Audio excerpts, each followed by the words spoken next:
Welcome to the Zero Breach Zone, the ultimate podcast dedicated to safeguarding K-12 schools from cyber threats and beyond. I'm Andy. And I'm Phil, your co-host guiding you through the intersection of cybersecurity and education. Each episode, Phil and I will dive into conversations that matter, breaking down the latest cybersecurity challenges that schools face. And we're not doing it alone. We'll be bringing some experts in the field from the edtech world and beyond for interviews, getting their take on the most pressing issues. Plus, every episode will wrap up with a recurring segment, The Parting Tool, where we'll share a top tip or tool that you can start using immediately to stay ahead of breaches, phishing, and everything in between. So, welcome to the show. We're thrilled to have you here with us. Let's not just listen, but let's take some action. Connect with us on LinkedIn and other socials and join the conversation. Together, we can build a strong community dedicated to protecting our schools. Welcome back to the Zero Breach Zone. I'm Phil Hintz, and I'm very happy to be here today at the LTC's, that's the Learning Technology Center of Illinois, conference, the Summit, IT Summit 2025. And so we are very happy to be here. You might hear some noise in the background because we're broadcasting and recording live here today. And we're just having a blast here and learning and meeting new people and learning about some new cybersecurity tips to help our districts, of course, become a zero breach zone. So my co-host is over there. I'm Andy Lombardo. Say hi, Andy. All right, good. All right. And we have a very special guest. In fact, he's so special. He is the guy who has put this whole summit together. And he's been a friend and a leader and a mentor to me in the work that I do on a day-to-day basis here in Illinois. It is Duane Shaffer I bring to you. So how you doing, Duane? I'm doing well. How about you? Doing great. We're glad to have you here. Can you tell us a little bit about, I just bragged about, you helping us in our districts here in Illinois, but what do you do? What is your role and how does it all come together?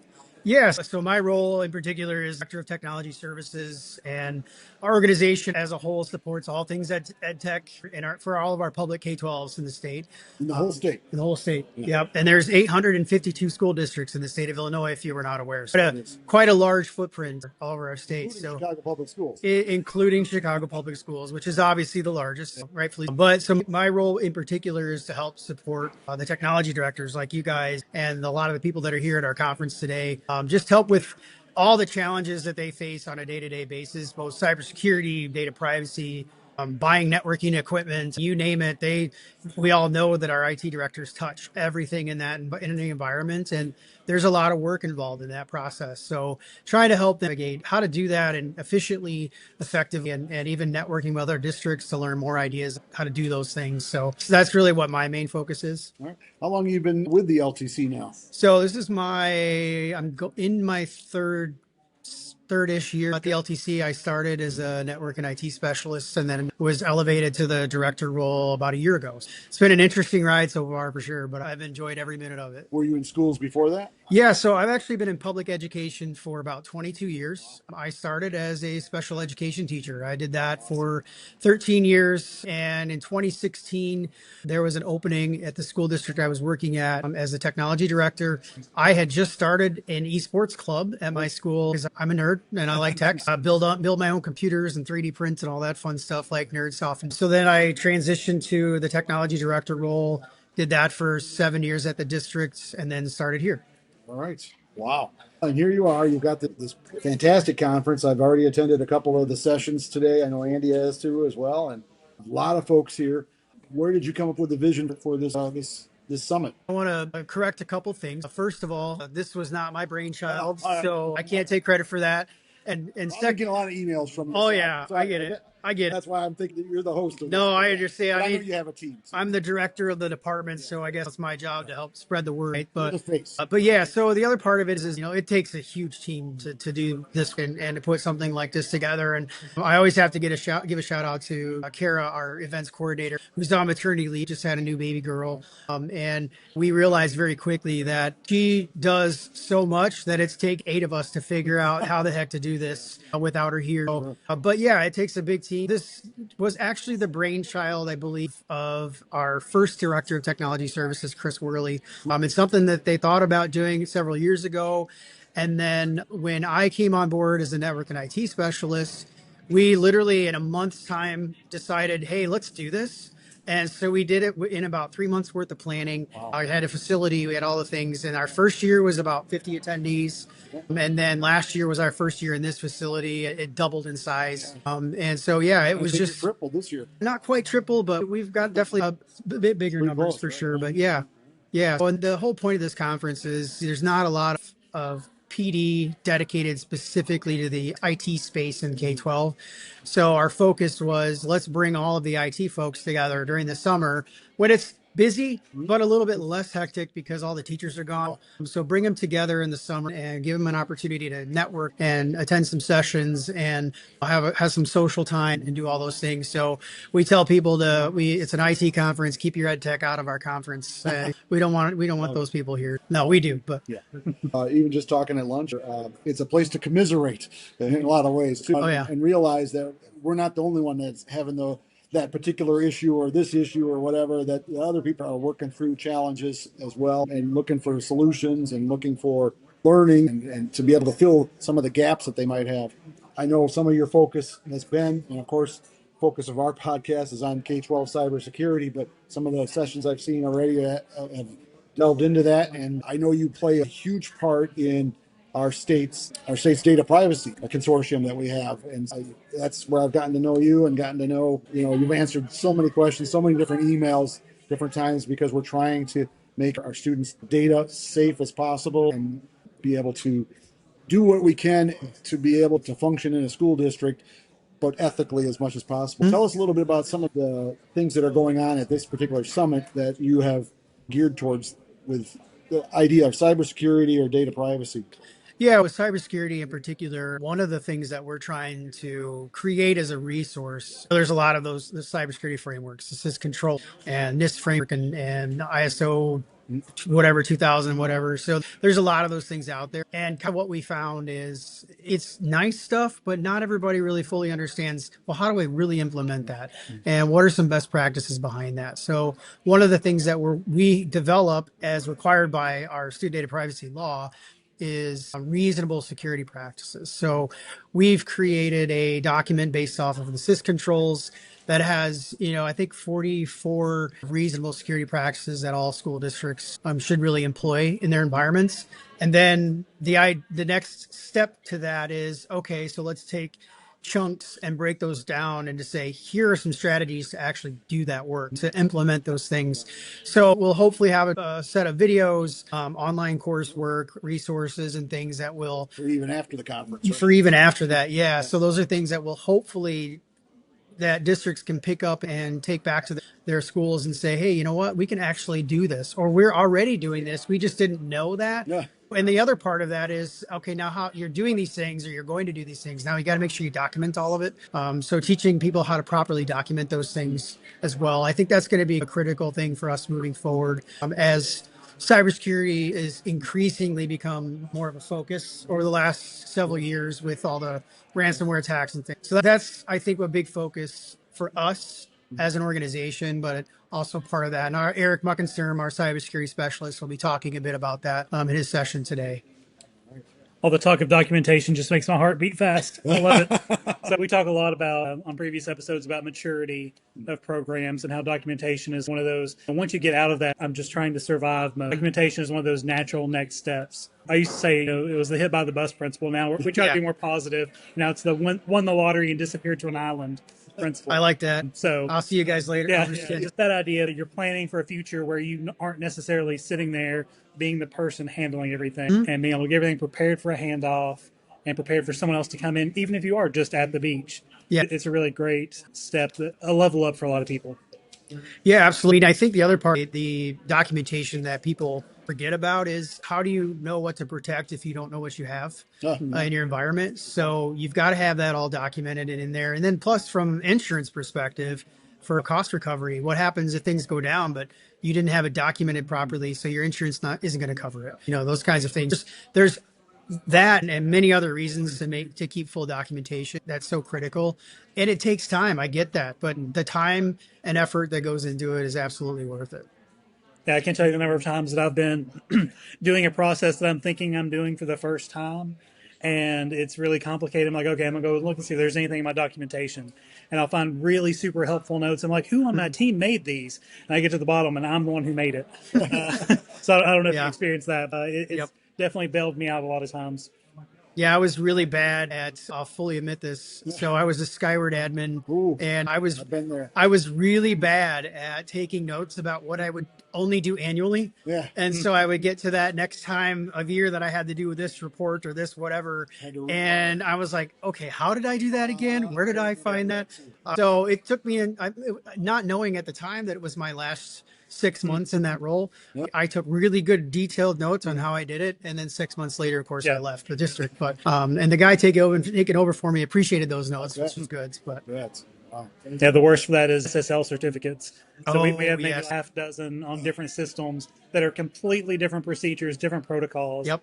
And I don't know if you've seen, but the life cycle on SSL search is going down to 47 days by 2029. So currently it's 400 days. I think next year goes to 300 and will eventually be settled at under 50. So That does not seem fun. it is not I know. fun. No. So Duane, in one of the sessions I saw that you were leading, you had mentioned about the LTC's investment in our districts here in Illinois with partnering with COSIN to do Yep. the Trusted Learning Environment seal. And Yeah. tell us a little bit about that and how that's going for you.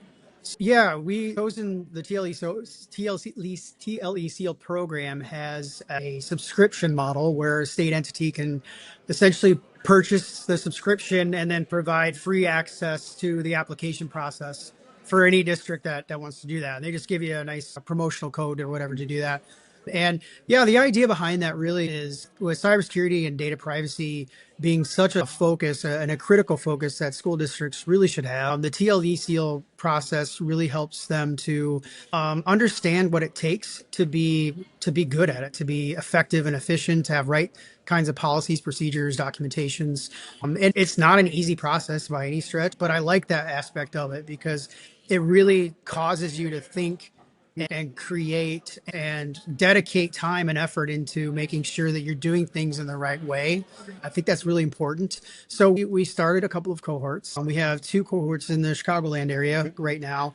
We got a retired technology director to be the facilitator of that for us. And so he is doing a great job. I think we have about 20 districts involved.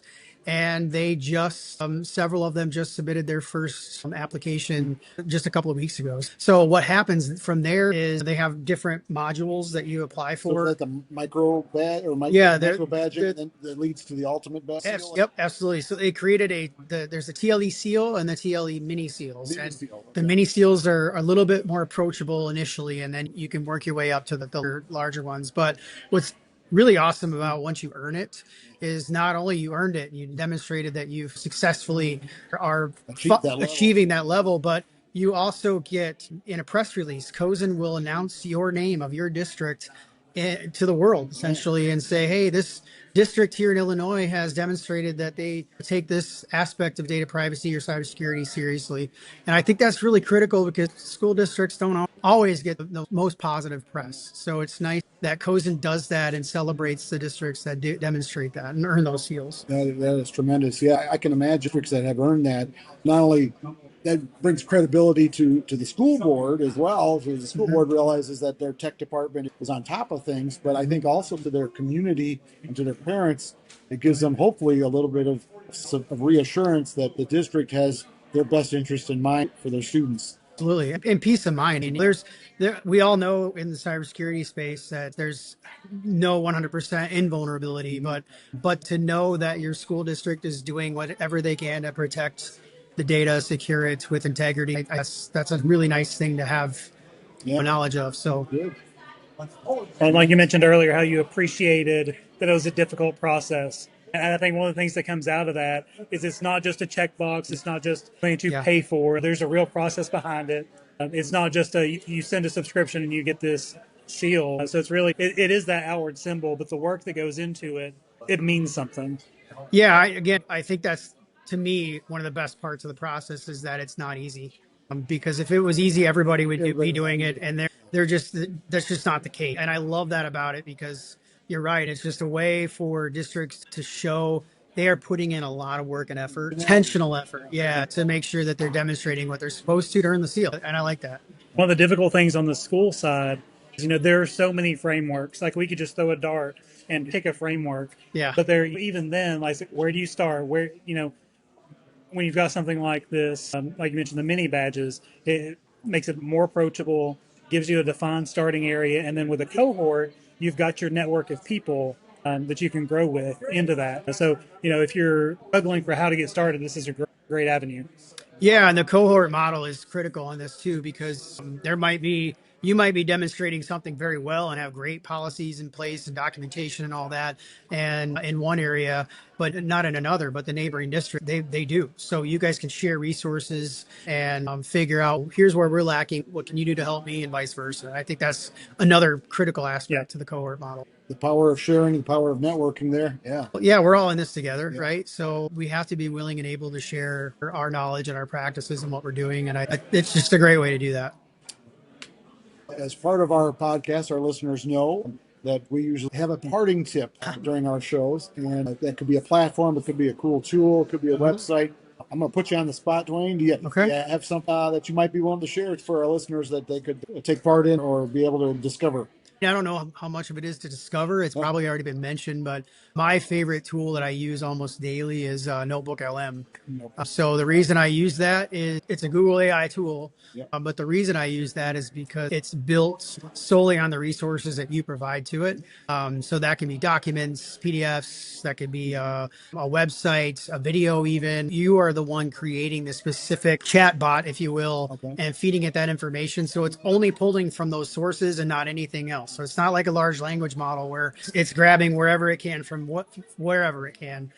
So tell us how do you use Notebook LM in day to day? Yeah, so in particular, as Phil mentioned, I do a lot of work with the SDPC and the Student Data Privacy Consortium work. So I have fed all of my documents I've created, procured over the years. The law itself is the whole document, text and the law is there, everything that surrounds that. So if there's a question that I don't immediately remember the answer to, I just go to my notebook that I created that has all those documents and say, hey, here's my question.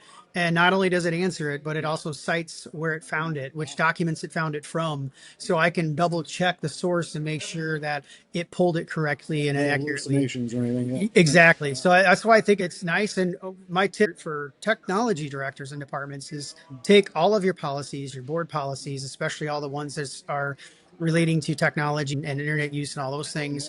Take all that stuff and create your own notebooks and out of those documents. So that way, if you have to recall something quickly, you can just go to your chat and it's only pulling from those sources. So I heard you say notebooks. Do you create separate notebooks for each policy or do you put them all in just one library notebook? It just depends on how you want to build it, but you can create separate notebooks. Or you can create one notebook that has up to, I think if you're on the free version, I think you can have 50 documents. If you're on the Google's paid tier, if you add the Gemini. I think it's part of the Google Workspace now for education. Yes. As a core tool too. Yes, you can get up to 300 if you have the higher tier paid. Okay. So you can create your own notebooks and separate spaces for pretty much anything you want. Fantastic. Be able to share it with other people. Yeah. Or groups and organizations too. Yes, you can. You can even make podcasts with it, right? You can. We're not going to tell people about that because this is the real Zero Breach Zone podcast. That's right. We are not AI. Not AI. Well, Duane, I thank you so much for your time. I know you're really busy making this conference happen, but I appreciate the little bit of time that you were able to take with us and be able to tell us a little bit about yourself and about all the great things that you're doing with the LTC, with your team, and what the LTC also has to offer to all the districts in the state of Illinois. What a shining example. You guys should be getting some awards from CETA or something like that, I'm thinking. I don't know about that. We do our with what we have and what we can do and the people we surround ourselves with. But I want to thank you guys for being willing to the show this year, to the conference, and not only record but also present for us here pretty soon. So we're happy to have you, and thank you. You're a wonderful addition this year. So thank you very much. Thank you. Very cool. Thanks for your time. And thank you for teaching our districts how to become a zero breach zone. Thanks for tuning in to today's episode of the Zero Breach Zone podcast. We hope our conversation left you feeling more informed and empowered to protect our K-12 schools from cyber threats. A big shout out to our sponsor, CyberNut AI, for making this podcast possible. CyberNut is committed to providing security awareness training designed for schools, helping educators and students navigate the digital world with confidence. If you want to learn more about how CyberNut can help strengthen your school's cybersecurity defenses, head over to their website, cybernut.com, and sign up for their training program. Together, we can create a safer online environment for everyone in our educational communities. And don't forget to hit the subscribe button. Connect with us on LinkedIn to join the conversation and help us build a strong community around cybersecurity and education. Join us next time on the Zero Breach Zone for more insightful conversations. Stay vigilant, stay ahead, and let's keep our schools a Zero breach Zone.